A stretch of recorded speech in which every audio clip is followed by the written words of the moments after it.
Olá, veja os destaques do Portal da Assembleia. Em sessão extraordinária, deputados elegem nova mesa diretora para o biênio 2021-2022. O deputado Otelino Neto foi reeleito presidente do Parlamento Estadual. Segundo o Fórum sobre Políticas Públicas e Envelhecimento, é realizado na sede da Assembleia. A audiência pública define medidas para a Faculdade Pitágoras. No quadro Sala de Entrevista, a convidada é a Nilce Cardoso, secretária adjunta de Economia Solidária. Você vai ver ainda Dinques do Gabinete Militar da Leme é promovido a coronel da Polícia Militar do Maranhão. E mais, encontro de escoteiros movimentou o fim de semana na capital. É agora no Portal da Assembleia.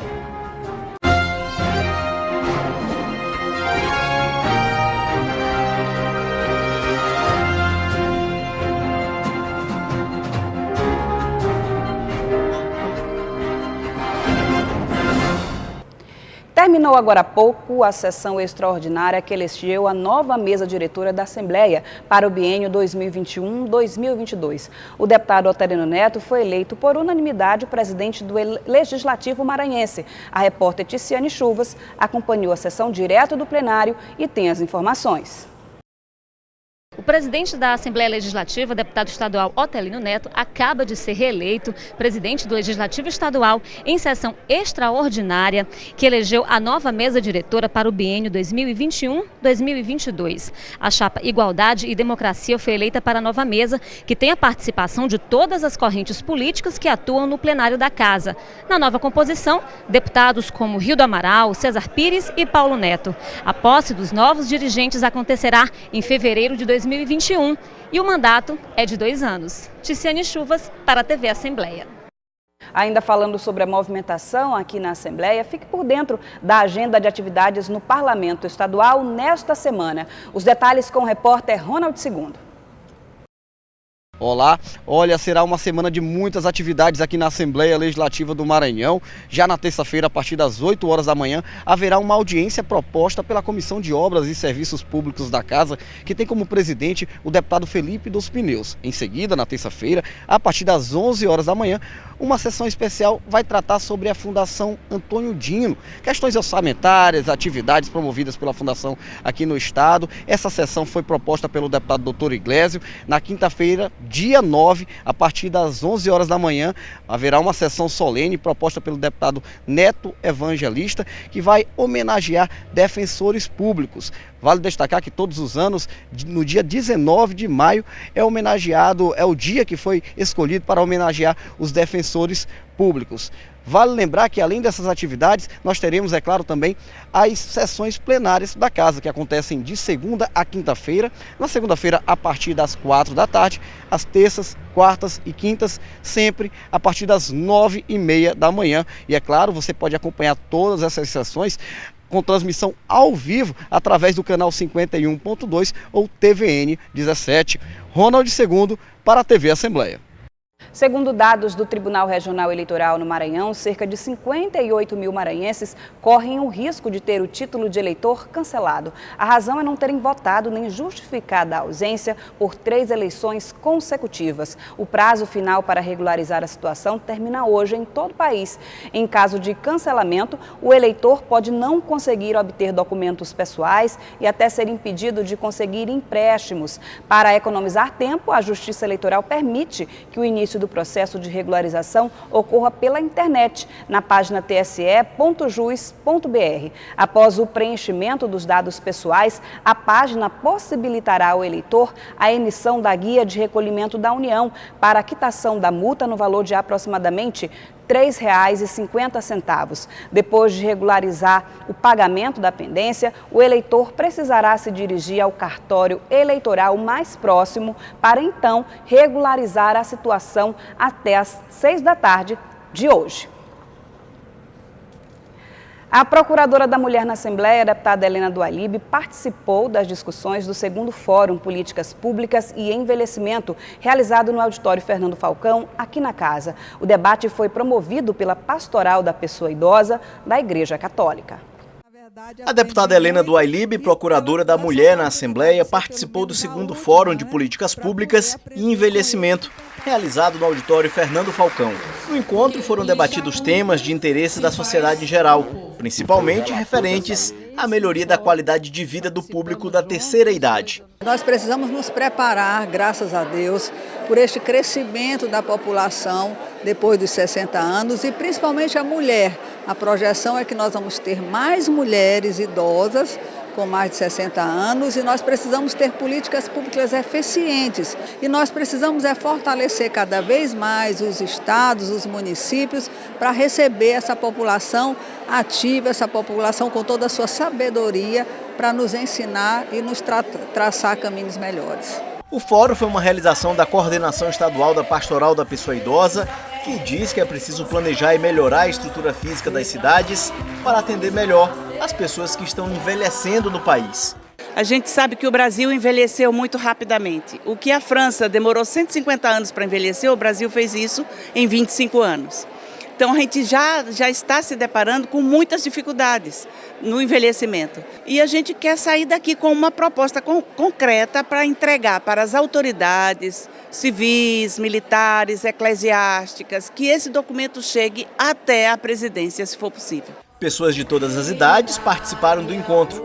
Os mais experientes destacaram as dificuldades e a importância de discutir o envelhecimento. Conscientizar os meus direitos, que eu sei que vai ser abordado hoje com certeza, e eu acho importante demais para todos. Amenizar essa situação participando dos grupos, não deixando de fazer atividades físicas, e aí a gente vai amenizando tudo. Para a Coordenadora Nacional da Pastoral da Pessoa Idosa, as discussões vão servir de parâmetro para o desenvolvimento de políticas públicas direcionadas ao público que tem idade a partir dos 60 anos.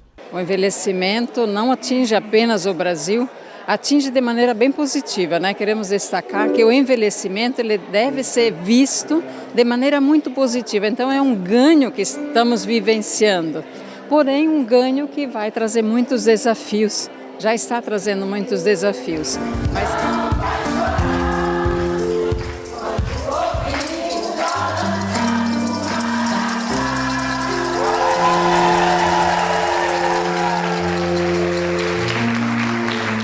Veja no próximo bloco, Nilce Cardoso, secretária adjunta de Economia Solidária, é a convidada do quadro Sala de Entrevista.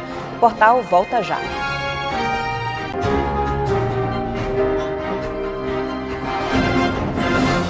A convidada de hoje do quadro Sala de Entrevista é Nilce Cardoso, secretária adjunta de Economia Solidária.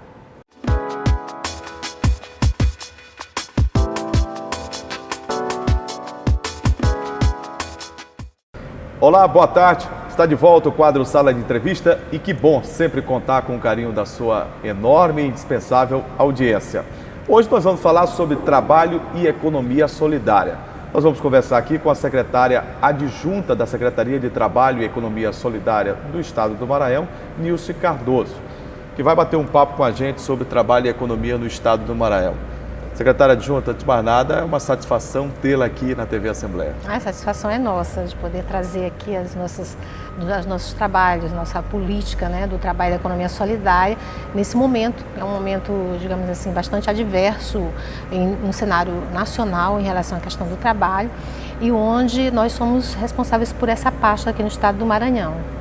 São quase 14 milhões de desempregados em todo o território nacional. Um número, como a senhora disse bem, alarmante e preocupante. De que modo o governo do estado, através de políticas públicas, tem trabalhado e focado essa questão do trabalho e da economia solidária? Então, em geral, o governo Flávio Dino, ele tem se portado muito na contramão, digamos assim, do que é uma determinação em nível macroeconômico no cenário nacional de política restritiva, né? Então, nesse sentido, inclusive até a necessidade de alguns níveis de investimento, endividamento, que impacta do ponto de vista da Lei de Responsabilidade Social, que busca restringir os níveis de investimento, o governo do estado ele tem buscado muito ampliar isso, ampliar essas bases de investimento com políticas anticíclicas. No caso da CETRES, que é o órgão responsável pela política de trabalho e economia solidária, nós temos vários programas em pleno andamento. Por exemplo, nós temos o Mutirão Rua Digna, que é um programa que além da pavimentação e dar condições dignas de moradia para a grande maioria das pessoas que estão em zonas muito precárias no estado, no primeiro momento foram priorizados os municípios de menor IDH e agora está sendo ampliado para mais municípios. Além da questão da pavimentação, que já é um aspecto bastante importante, resgate da dignidade de moradia das pessoas, também os moradores são envolvidos a partir de uma demanda de uma organização, seja associação, seja sindicato, até cooperativas mesmo, entidades organizativas da sociedade civil, apresentam através de um edital que é lançado a demanda daquela rua, mostrando inclusive aquela rua como estratégica para o desenvolvimento local daquela comunidade, que dá acesso à escola, que dá acesso a vias principais ou mercados, onde for, e envolve os moradores daquela localidade para participarem. Eles fazem parte do processo mutirão, recebem uma remuneração para isso, melhora a questão da renda. Além disso, eles fazem parte do processo. Depende do tempo que fica, né? Em geral, chega perto de um salário mínimo, onde eles recebem ali na totalidade daquela atividade que desenvolve, que já incrementa a renda. Além deles receberem uma capacitação também, porque tem engenheiros no programa que vão e ajudam, já é uma capacitação que ele recebe que posteriormente àquela atividade ele já pode desenvolver, fazendo pequenos serviços em casa ou apresentando para outros. Além do Mutirão Rua Digna, nós temos também um programa Mais Emprego, que é voltado para o incentivo e estímulo a pequenas empresas no estado, que ao adquirir um posto de trabalho, ele também recebe um incentivo de 3 meses de um determinado valor, que diminui no impacto do imposto que ele paga. Então, isso representa para o empregador e, ao mesmo tempo, estimula tanto a formalização, que há pessoas, há empregadores que não estão, às vezes, na formalização com o empregado formal por causa, às vezes, dos impactos de impostos, de taxas, de impostos, e também estimula novos postos de trabalho.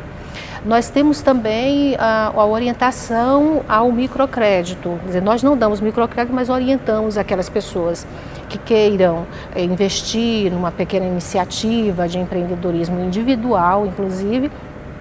Então nós temos um setor lá que dá essa orientação para as entidades, temos um convênio com as entidades financeiras, principalmente as oficiais, Banco do Nordeste, Caixa Econômica, Banco do Brasil, para que essas pessoas compreendam como é que elas podem acessar esse pequeno recurso de maneira solidária, às vezes com outras pessoas, mas para eles poderem ter um nível de investimento. Além disso, nós temos as ações da economia solidária, que é um outro eixo de trabalho, que são trabalhos, iniciativas com foco na geração de trabalho e renda, mas de maneira associativa. Secretária, sobre a economia solidária, a gente vai falar já sobre essa questão, porque é importante esse enfoque, inclusive, que a senhora dá e que a Secretaria tem demonstrado em relação ao emprego. A situação é muito grave no país, a crise é enorme. Cada família nossa, a gente tem um parente, tem um amigo, tem sempre um conhecido no condomínio, na casa, na rua onde você mora. É uma situação que preocupa bastante. E o CAGED, ele tem mostrado, o CAGED é o Cadastro Geral de Empregados e Desempregados, que trata dessa estatística, né, em relação ao emprego, mostra que há uma gangorra, né, em todo o território nacional. Exato. Aqui no Maranhão, a gente tem momentos que cresce o emprego formalizado, a carteira assinada, e tem momentos que há um decréscimo. Mas o governo federal, ele incide diretamente e acaba impactando bastante o estado do Maranhão pela questão, por exemplo, da construção civil. Exatamente. A gente sabe que é o setor que mais emprega no país. Exatamente. E com o fim, a gente pode dizer praticamente isso, de uma efetivação do Minha Casa Minha Vida, a gente teve também esse desaquecimento da construção civil e traz esses prejuízos todos. Como é que a Secretaria tem trabalhado essa questão? Então, nós temos um contato, por exemplo, com uma associação de trabalhadores da construção civil pesada, desempregados. Nós temos conversado com eles no sentido deles formarem uma cooperativa, para que, como cooperativa, eles possam, inclusive, estar oferecendo os serviços deles em vários níveis, tanto para empresas, quanto, às vezes, para o consumidor individual. Você, por exemplo, na sua casa, você precisa de um pedreiro, precisa de um encanador, alguém de referência, seja do ponto de vista da competência técnica, ou até mesmo da confiabilidade, porque a gente vive hoje também numa situação em que você não pode abrir sua casa, às vezes, para qualquer pessoa sem uma referência. Pela via da cooperativa e com a capacitação, que a qualificação também é um outro eixo. Que é fundamental essa qualificação. Exatamente. Né? E a Secretaria... O mercado está cada vez mais exigente. Exigente. Se o profissional não tiver qualificação, ele fica à margem. Ele fica à margem. E a Secretaria trabalha, ela tem um eixo de qualificação apresentado por demandas de organização da sociedade civil, entidades. Então tem lá o cadastro das demandas de qualificação e anualmente a Secretaria faz uma licitação para atender aquelas demandas de qualificação. Então esses trabalhadores, eles qualificados, eles inclusive ficam com melhores posições, melhores condições de serem atendidos no mercado, podendo também fazer isso de maneira individual e autônoma e também de maneira associada pela economia solidária. Do ponto de vista da ação da construção civil, o Estado também tem, o governador, ele também tem tentado, tem colocado várias com ações de infraestrutura, mas claro, dentro de um limite que é próprio, você diz, no cenário nacional, você se confrontar com uma política restritiva que se aplica em nível nacional, ele tem impacto direto aqui. Ainda assim, o governo do Maranhão, por exemplo, o próprio, as pessoas colocam assim, mas isso é uma obrigação. Sim, é uma obrigação do Estado, inclusive a folha de pagamento, mas só poder conseguir manter a folha de pagamento em dias, um Estado como o nosso. Já é uma grandeza. Por quê? Porque o pagamento do funcionário público estadual tem impacto na economia. Tem estados que até agora não concluiu a folha do 13º. Não conseguiu, né? E ele tem conseguido manter até antecipar. Isso daí, tudo bem, é uma obrigação de qualquer contratante do Estado, mas isso também é uma visão estratégica porque impacta. E é um aquecimento da economia. Exatamente. A senhora estava falando sobre a economia solidária, eu interrompi ainda há pouco, gostaria que a senhora falasse sobre a questão do lixo que a senhora estava abordando em relação à economia solidária. Então, como a economia solidária ela trabalha com o estímulo, o fomento a essas iniciativas de geração de renda, mas de maneira associada, que pode ser um grupo informal, a gente dá o acompanhamento para que eles possam avançar até chegar à cooperativa, às vezes uma associação, que depois várias associações se unem e formam a cooperativa, às vezes a própria cooperativa. Por que a cooperativa é a última instância?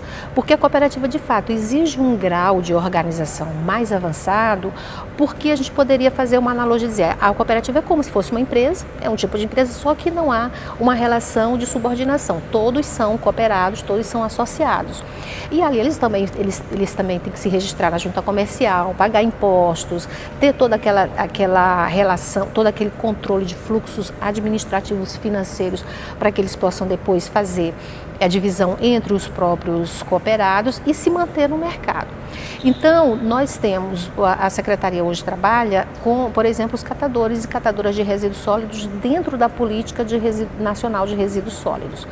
A política determina que sejam fechados os lixões, onde inicialmente você encontra essa categoria, e é uma categoria profissional já reconhecida, fruto do avanço do movimento nacional de catadores e catadoras, é uma categoria reconhecida, e eles então saem do lixão e vão para os galpões. Hoje no governo do estado, aqui por exemplo na região, na agência metropolitana, nós já estamos avançando para o aluguel de galpões. Por exemplo, Passo do Lumiar, o estado já tem um galpão que inclusive está em expansão para a cooperativa de lá, em parceria com a prefeitura e também com o judiciário.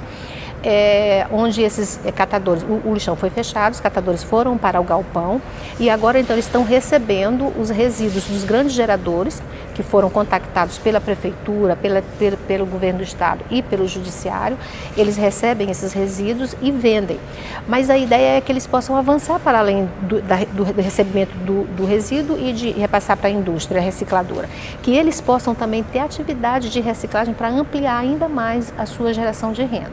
Ali eles se organizam, recebem uma incubação pela CETRES, que faz parte de um convênio que nós temos ainda com o governo federal anterior. Eles recebem essa incubação que é para o seu processo autogestionário, para garantir a sustentabilidade, digamos assim, gerencial deles e organizativa. Recebem formação também nesse processo e agora nós já estamos em licitação para os equipamentos básicos desse processo de recebimento dos resíduos.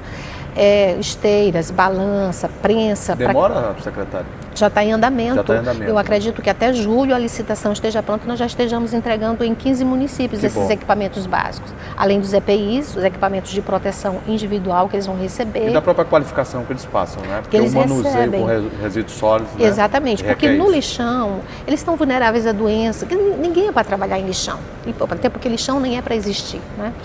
Mas nos galpões e em cooperativa, eles então se afirmam como uma categoria profissional. E mais, nós podemos dizer que os catadores, eles são agentes ambientais. Porque, veja só, nos lixos... deixa eu um pouquinho d'água. Eu até gostaria que a senhora também aproveitasse o ensejo, secretária adjunta, e deixasse aqui os contatos, né, da Secretaria de Trabalho e Economia Solidária, para que as pessoas pudessem ter uma interação um pouco maior com a Secretaria. Ah, tá ok. Eu trouxe aqui a cola, né?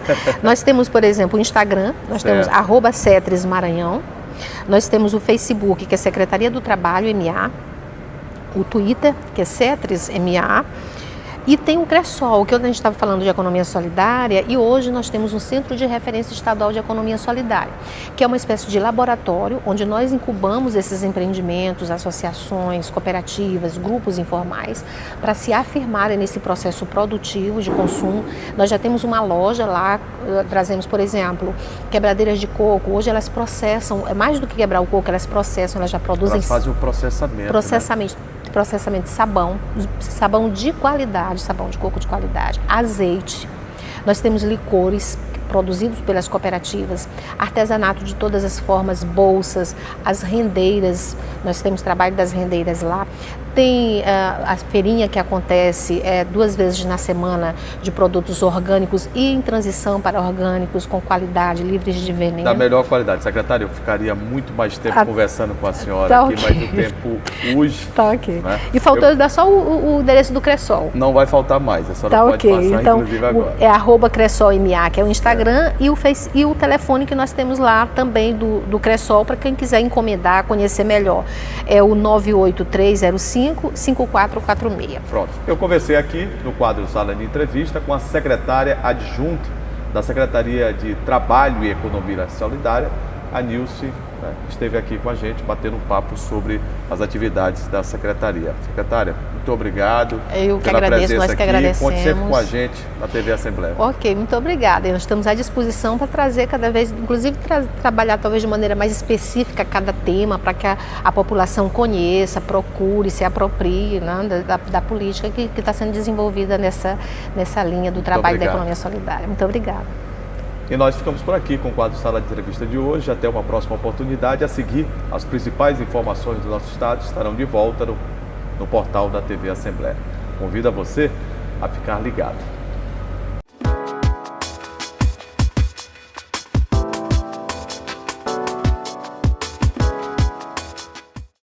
Em audiência pública realizada aqui na Assembleia, a Faculdade Pitágoras se comprometeu a melhorar sua relação com os alunos e órgãos de defesa do consumidor, além de realizar melhorias sugeridas na ocasião pela Frente Parlamentar e órgãos públicos de defesa do consumidor. A audiência pública na Assembleia Legislativa é fruto da última visita feita à Faculdade Pitágoras no mês passado pelo deputado estadual Duarte Júnior. Isso depois de novas denúncias de alunos contra a instituição particular de ensino superior. Entre as reclamações, salas superlotadas, cobranças abusivas e problemas com o ensino à distância. A quantidade de alunos que tem na sala, principalmente no curso de Direito, que no início do semestre chegou a ter 100 alunos na minha sala praticamente, aí houve um balanço, chegou a uns 70 mais ou menos. Eu deveria ter 5 disciplinas na modalidade presencial, eu assisto 4 disciplinas semipresenciais, que o professor está ali só para tirar dúvidas da gente, ou seja, a nossa função é estudar dentro de casa e tirar dúvida na sala de aula. O deputado Duarte Júnior tem solicitado esclarecimentos e cobrado melhorias nos serviços da faculdade desde a época em que ele foi presidente do PROCON do Estado. Em 2017, o órgão chegou a protocolar uma ação civil pública contra a faculdade em São Luís e Imperatriz, depois de diversas denúncias dos estudantes. A instituição não trouxe respostas para os órgãos de defesa do consumidor, não trouxe respostas sobre o financiamento estudantil, não trouxe respostas sobre o motivo que fez com que a instituição passasse a cobrar pelo estudo dirigido. Infelizmente, há um prejuízo à educação. No final, o representante apresentou um mundo de intenções, de melhorias, e nós precisamos fazer com que essas intenções elas sejam colocadas em práticas. A Faculdade Pitágoras lidera o ranking de reclamações no Procon do Maranhão. Só em 2018 foram mais de 900 queixas formalizadas contra a instituição de ensino. Durante a audiência pública, representantes da faculdade foram convidados a prestar esclarecimentos ao Parlamento e aos órgãos de defesa do consumidor. Esclarecimentos nós já pedimos em inúmeras outras situações, então agora é a hora de fazer. É por isso que nós entramos em conjunto com a Assembleia, com diversos outros órgãos de defesa do consumidor, para que agora, de fato, os direitos dos consumidores sejam respeitados. Estamos dentro dessa parceria para garantir esse direito dos consumidores, né?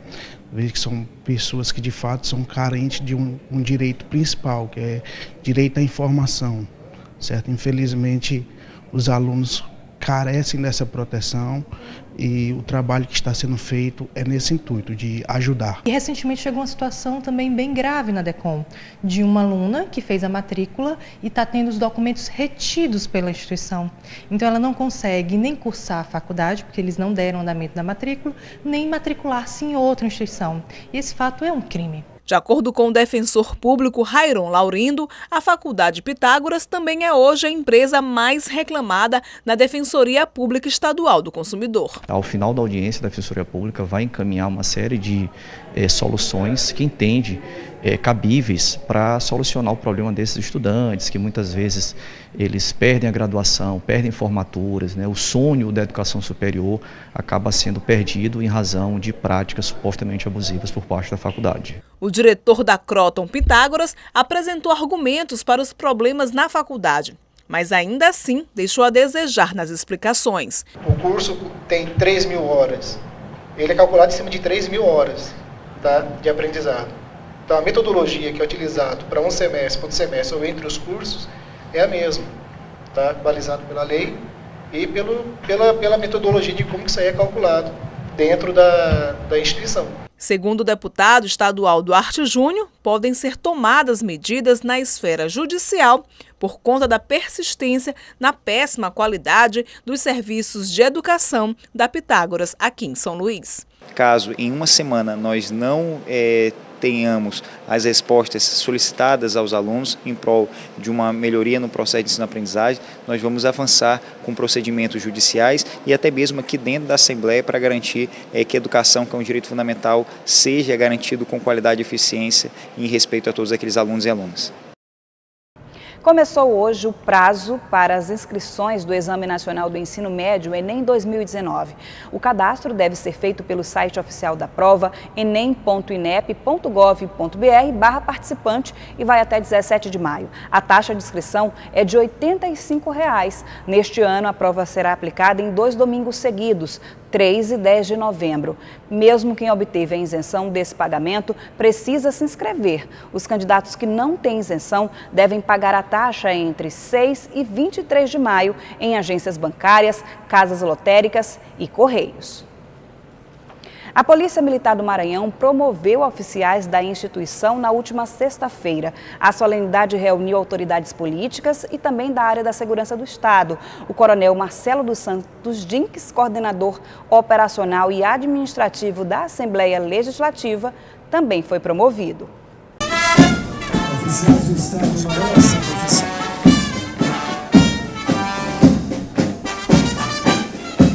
36 policiais militares do estado foram promovidos e subiram de patente.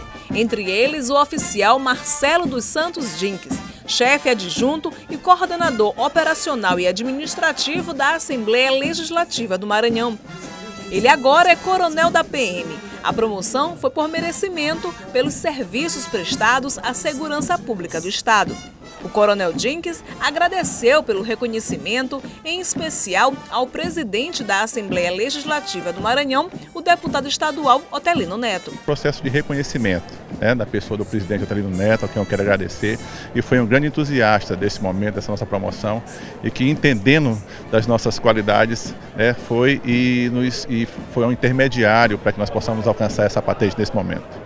Coronel Jenkins tem 46 anos, é natural de São Luís. Desde a década de 90 está na Polícia Militar do Maranhão. Em 2009, recebeu o convite para integrar o quadro do Gabinete Militar da Assembleia Legislativa, onde até hoje desempenha um papel relevante no trabalho de segurança do Parlamento Estadual e em outras ações de apoio e assessoramento de deputados e servidores da Casa. Ao ser agraciado com a promoção, ele recebeu os cumprimentos de familiares e amigos oficiais. O diretor institucional da Alema, Rubens Pereira, também parabenizou o coronel pelo reconhecimento. O coronel Jenkins merecia isso há muito tempo. O governador agora fez justiça com essa promoção do coronel Jenkins, ele hoje que está nos auxiliando dentro da Assembleia Legislativa, e nós só temos que agradecer ao governador, ao secretário de Segurança, Jair Portela, ao comandante-geral, o coronel Ismael, por dar essa oportunidade da Assembleia Legislativa ter mais um coronel aqui dentro do setor administrativo da Assembleia Legislativa. A cerimônia de promoção dos 36 oficiais aconteceu no quartel-geral da PM, com a presença do secretário estadual de Segurança Pública e do comandante-geral da corporação, além de autoridades militares e políticas. É a ascensão na carreira militar que é fundamental para o desenvolvimento da instituição. Essa é a concepção e chegamos ao maior número de promoções da história do estado do Maranhão. Ultrapassamos 9.000 promoções e isso é importante porque é harmonizar permanentemente o funcionamento da corporação nos serviços públicos de segurança. Reconhecimento pelo trabalho que exerceram ao longo das suas carreiras, policiais militares, e assim como aumenta a responsabilidade, Apesar de alcançarem um posto acima, mas a responsabilidade aumenta muito mais. O deputado estadual Ciro Neto acompanhou a cerimônia e parabenizou os oficiais que subiram de patente na corporação. Pessoas que se dispõem a cada dia estar na rua, fazendo a segurança das pessoas, trabalhando e contribuindo para que nós tenhamos uma ida e vinda da nossa casa segura. E hoje nada mais justo do que o reconhecimento do seu trabalho desenvolvido ao longo da carreira. A senadora Elisiane Gama também participou da solenidade. Ela ressaltou o merecimento dos oficiais promovidos, em destaque ao coronel Jenkins, com quem trabalhou quando foi deputado estadual. O coronel Jenkins é uma unanimidade em carinho e aceitação de todo mundo, e eu estou muito feliz com a promoção dele, que aliás também teve o nosso endosso junto ao governador Flávio Dino, e eu vim aqui cumprimentar a todos, desejar realmente muita prosperidade, muito trabalho pela frente. O estado do Maranhão cresceu muito, evoluiu muito na política da segurança pública. Nós reduzimos de forma significativa os casos de violência nesse estado, fruto de ação do governo através de todo o corpo da Polícia Militar, e hoje os nossos cumprimentos especiais aos oficiais. Então, parabéns a todos e muito sucesso.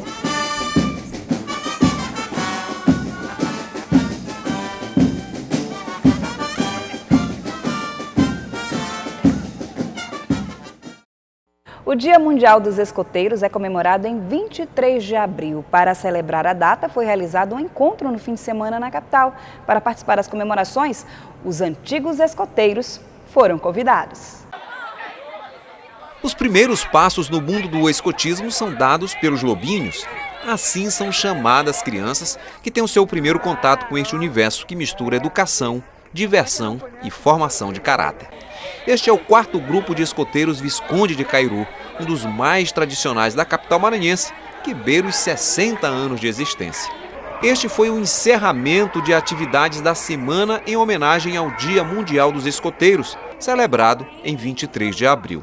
Quem comanda o grupo é a Narcisa, dona de uma conversa agradável. Ela me explica um pouco deste ambiente. Nós temos, assim, uma história de sucesso entre esses membros juvenis que foram crianças conosco, que desenvolveram-se aqui conosco em termos de formação dos seus valores, junto com suas famílias, e que hoje estão aí com um sucesso evidente nas suas profissões. Para participar das comemorações, os antigos escoteiros foram convidados. O Benedito é um deles. Ele foi lobinho nos anos de 1980 e me conta o que representou o escotismo em sua vida. As atividades profissionais impedem que ele hoje esteja mais presente, mas veio matar a saudade. A gente confia no trabalho que é oferecido e sabe o resultado que o escotismo proporciona para cada um de nós. Então a gente traz sem medo e com bastante prazer para que eles possam também viver o que a gente viveu. Por aqui ninguém fica parado. O segredo que move esta engrenagem é a vitalidade das crianças e dos adolescentes, aliada à experiência dos adultos voluntários. E compartilhar é característica deste grupo. Alunos do Centro de Ensino Dr. Clarindo Santiago foram convidados para participar das atividades. E a integração era grande. A diretora da escola disse que isso motiva os estudantes. E nós sentimos totalmente honrados toda vez que nós temos esse tipo de convite para justamente fazer essa interação que a gente acha muito importante, que eles tenham esse contato com outros, né, e como o próprio princípio dos escoteiros, né, de trabalho em grupo, de saber dividir tarefas, respeito, que a gente precisa muito na escola. Durante os encontros do grupo, tem muita diversão. Os pais se reúnem com os líderes e ouvem atentos o que os filhos fazem. Mas além do clima de descontração, existe muita responsabilidade. Encontrei o Pedro preparando o local onde seria servido um jantar. Ele disse que não trocaria momentos vividos aqui por nada. E até convida outros jovens a conhecer o mundo do escoteiro. Estar aqui é muito gratificante, estar fazendo esse trabalho de equipe, podendo estar conviver com as outras pessoas, diferentes faixas etárias, estar pensando na sua progressão pessoal também. Eu acabo não tendo a menor vontade de fazer essas outras coisas, sacrificar o meu sábado para fazer essas coisas. Eu prefiro muito mais vir para cá. Então, para esses jovens, que venham, eles vão gostar muito mais que a balada.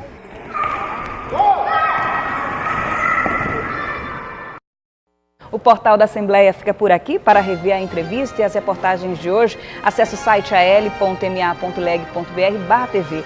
Uma boa tarde e uma ótima semana para você.